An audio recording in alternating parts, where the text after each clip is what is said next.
This clip is brought to you by SaveWithConrad.com.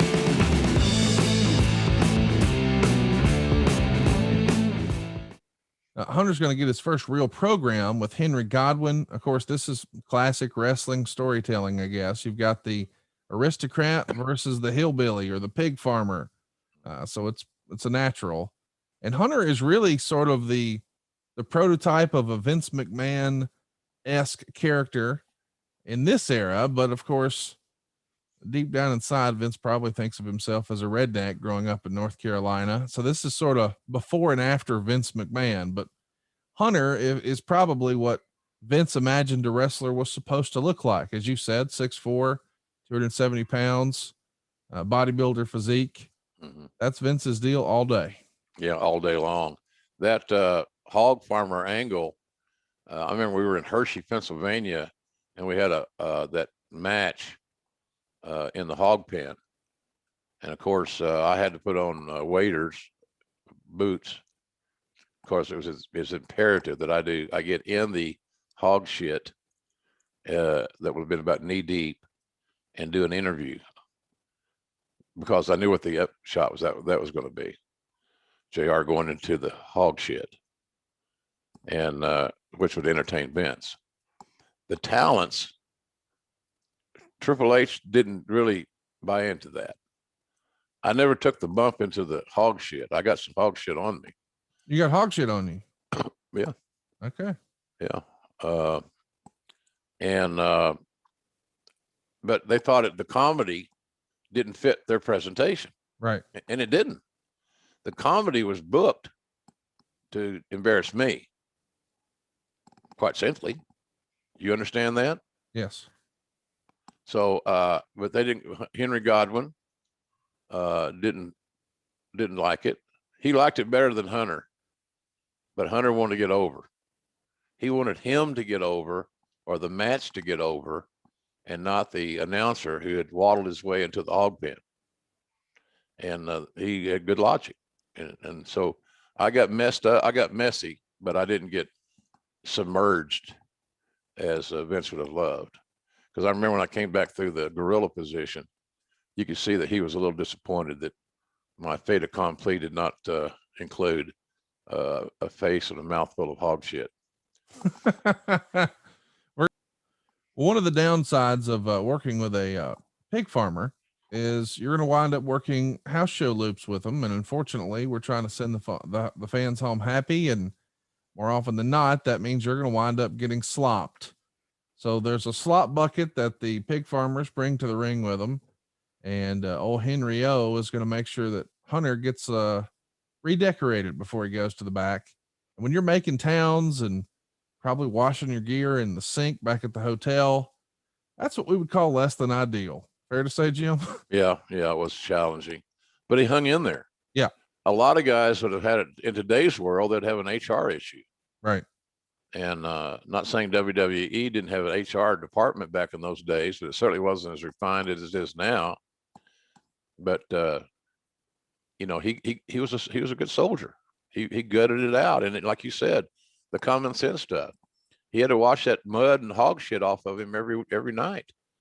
That can't be fun. I don't care. Even if you're a hog farmer for a living, you're not going to enjoy that.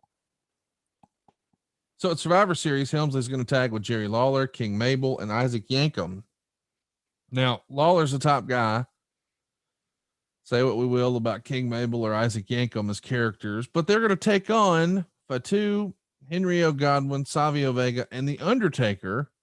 The Undertaker is a tippy top guy here in the promotion, and of course, he's going to beat everyone. Not the best showcase for Helmsley, but it was entertaining. And this is going to build towards that in your house match that you were talking about before, the hog pen match. Right. Is that a Bruce Pritchard idea? I don't know. Hell, who knows? Bruce could tell you. Meltzer would write. The Garden Show, even with the below average crowd, had more heat than usual. Many fans also got slopped after the Hunter Hearst Helmsley Henry Godwinn match. All these lead me to sense a much stronger Bruce Pritchard influence on the booking. I got to think, I don't know that I've ever asked him, but I need to. This was a Bruce Pritchard idea. It very well could have been Conrad. Very well could have been. You know, that's an old territory type risk or chance to take, and Bruce likes comedy. Right. So I don't know what you did for the heel, but it was comedic, and like I said, Bruce has a propensity for comedy and things of that nature, which I find sometimes ironic because he was raised on Houston wrestling, and Bosch, even in that era, did some crazy things, especially when it came to him, to get him involved in some stuff.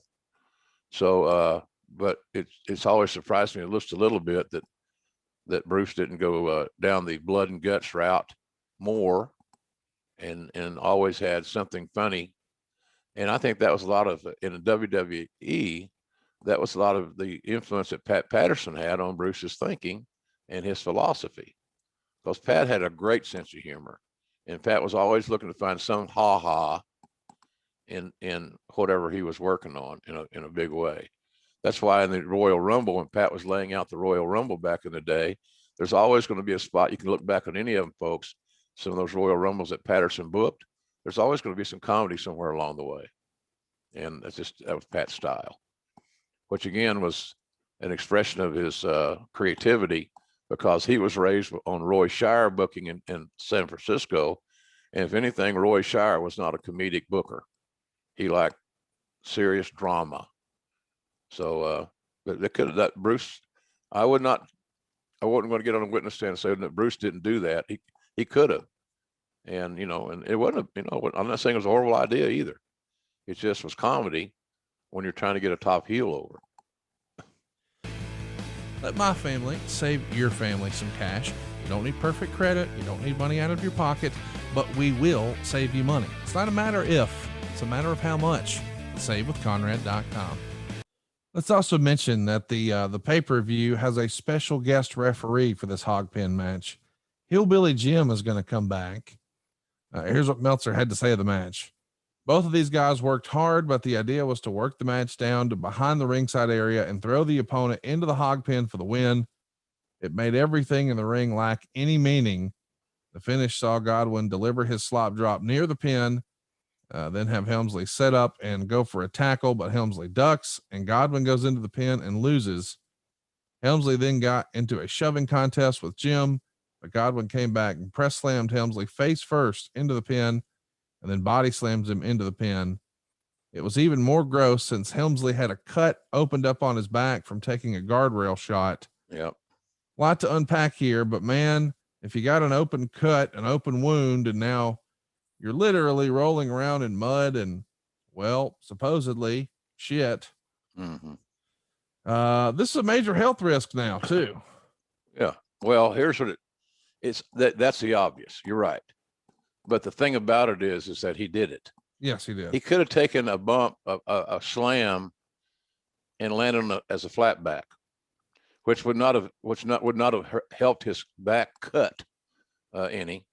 But the more significance, the more memorable bump is to go face first into the perceived hog shit.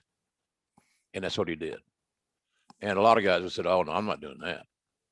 So if you understand what I'm saying, he took a bump that was very uninviting, but it made the match better. And that was always, seemingly to me, his goal was to make the match better. I also want to mention there's a famous story, I think, that happened on this day where when they go to deliver the farm animals, Owen Hart directs them to Vince's office. Is that the way you heard the story? Oh yeah, that happened. That I can remember happening. Yeah, that was yeah, Vince is not happy about that.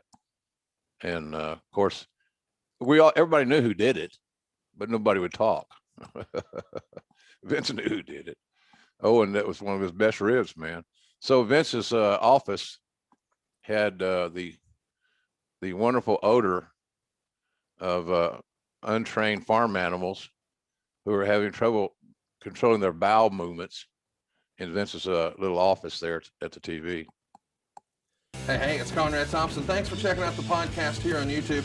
Be sure to hit the subscribe button and the notifications bell so you get a notice anytime we upload some new content. And go save yourself some money right now. If you're in a 30-year loan or you have credit card debt, it's not a matter of if I can save you money, it's a matter of how much. Find out right now for free at SaveWithConrad.com.